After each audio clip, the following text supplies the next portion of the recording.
Kita balik ke survei CNBC Indonesia dan balik lagi ke kebutuhan pasar modal Indonesia ya untuk next calon presiden dan juga wakil presiden. Mungkin ini bisa dijawab oleh Pak Rudi dan juga Bu Lili ya. Kalau kita lihat kan sejauh ini sudah ada 391 IPO, 2 kali lebih banyak bahkan di zaman Pak SBY dulu.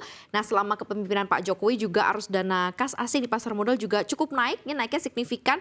Ini terbukti juga tingkat imbal hasil obligasi pemerintah sejak 2014 ini turun dan mendapatkan pengakuan juga semakin baik begitu ya dari lembaga pemeringkat internasional. IHSG juga sempat all time high begitu ya di zaman pemerintahan Pak Jokowi begitu. Nah, ini Anda melihat seperti apa? Apakah indikator ini bisa dikatakan sebagai indikator keberhasilan, bisa dibanggakan begitu ya dan juga bisa menjadi kunci acuan juga untuk next presiden begitu melihat raport di pasar modal kita IHSG kita. Pak Rudi dari Anda. Ya, jadi kalau kita berbicara jumlah emiten yang IPO, saya rasa kurang tepat ya untuk dinyatakan sebagai keberhasilan atau ketidakberhasilan dari pekerjaan suatu presiden gitu, seorang presiden. Itu lebih ke KPI-nya daripada Bursa Efek Indonesia. Nah, Bursa Efek Indonesia itu kan membantu perusahaan-perusahaan yang mungkin namanya sudah kita kenal, produknya kita pakai, yang tadinya dimiliki secara terbatas, kemudian dimiliki oleh masyarakat. Dan dalam prosesnya perusahaan mendapatkan tambahan dana sehingga mereka bisa ekspansi. Nah, kadang-kadang bisa juga perusahaannya tidak butuh dana atau sudah cukup dari internal. Kalau dia nggak IPO kan bukan berarti itu kinerja pemerintahan disebut tidak berhasil seperti itu. Jadi kalau dari jumlah perusahaan IPO menurut saya tidak. Nah, kemudian kalau dari sisi kinerja IHSG, ya IHSG sendiri kalau saya lihat itu kan naik turun tergantung harga. Ya memang sih kalau ekonominya baik, perusahaan kinerjanya membaik, harganya juga naik gitu. Nah, tapi kalau kita lihat walaupun IHSG kita nilai 10 tahun, ya memang ada pertumbuhan, tapi tidak luar biasa. Pelaku pasar modal tetap senang dengan pemerintahan Pak Jokowi, karena yang kami lihat beyond itu, kita tidak melihat angka IHSG-nya naik berapa, tapi lebih kepada perbaikan-perbaikan yang dia lakukan.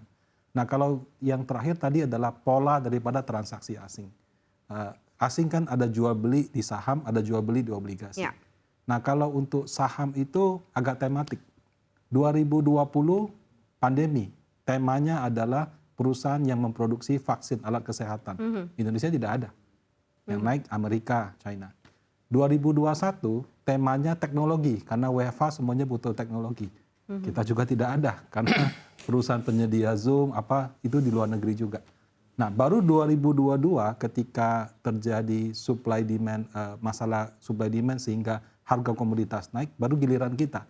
Nah, dilanjutkan dengan 2023 yang sekarang, di mana negara terancam resesi, yang dicari negara yang bisa tumbuh. Kebetulan Indonesia juga bagus. Jadi pola dana asing itu saya lihat masuk keluar itu tidak berdasarkan pemerintahan bagus apa enggak. Pemerintahan kita bagus sekalipun kalau pas temanya lagi nggak ada, ya nggak masuk juga gitu.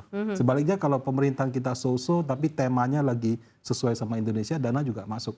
Memang betul pemerintahan yang bagus jadi nilai plus. Jadi kalau dari pemerintahan lebih kepada APBN-nya. Kalau APBN-nya bagus, rupiahnya juga stabil, itu lebih ke dana obligasi. Tapi obligasi juga challenge-nya banyak. Kalau Amerika naikkan bunga, bunganya tinggi sekali, Indonesia kita bilang bagus, tapi kalau dolar dia bisa dapat 6% atau 5%, kenapa dia harus taruh di Indonesia kan? Nah, jadi menurut saya itu indikator-indikator itu agak kurang tepat kalau kita pakai untuk mengukur apakah suatu pemerintahan bagus atau tidak. Oke, kalau kita based on IPO begitu ya, based on transaksi begitu ya, atau mungkin dari data-data tadi begitu, IHSG nggak terlalu bisa cukup signifikan dikatakan sebagai pencapaian atau indikator gitu ya keberhasilan sebuah pemerintahan ya. Mungkin ada slide dari Bu Lili yang apa sih yang bisa digambarkan sebagai salah satu bentuk keberhasilan kalau misalnya tadi indikator-indikator tadi sebenarnya tidak terlalu ngaruh dan ngefek begitu. Kalau dari sisi regulasi mungkin apakah regulasi yang baik, pemerintahan yang oke pun juga akhirnya menyamankan investor untuk datang begitu ke negara kita. Seperti apa Bu Lili? Iya, saya pikir memang betul ya, regulasi itu penting ya. Regulasi yang complicated itu kan pasti sulit ya untuk kita berusaha beraktivitas begitu ya. Nah, kita kan memang waktu pandemi kita menyaksikan banyak ya teman-temannya Pak Fasko yang masuk ya, milenial begitu ya, itu kita berusaha meningkatkan jumlah investor bertahun-tahun tidak berhasil, berpuluh-puluh tahun bahkan ya. Tapi ketika pandemi amazingly ya, itu luar biasa. Banyak masuknya. kolonials ya. Betul. Jadi maybe they don't know where to spend the money gitu ya. Jadi masuk semua ke pasar modal. Kita sangat senang, katakanlah jumlah investor tuh bertumbuh luar biasa. Tapi apakah itu sustain gitu kan ya? Pertanyaan kan itu, apakah memang sustain?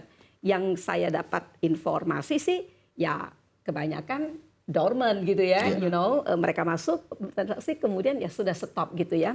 Nah, yang menjadi katakanlah pemerintah bisa berbuat sesuatu adalah ya menurut saya bagaimana cost of doing business itu tidak mahal. Tidak mahal ya.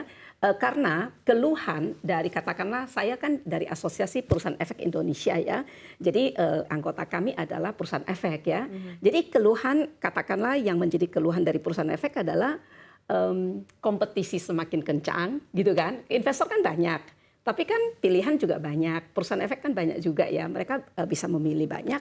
Nah, untuk kompetisi itu commission fee itu bersaing kan, benar nggak? Saling berusaha menurunkan fee begitu ya,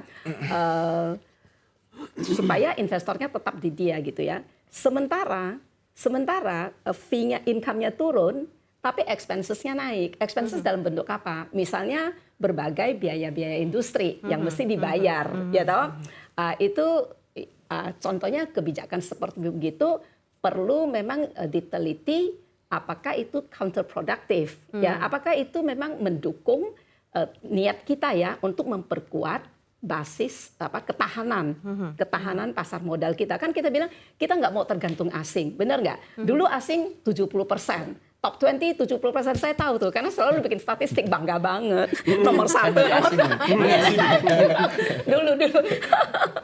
Ya kan bangga bener, 1, 2, 3, waduh market leader banget kan.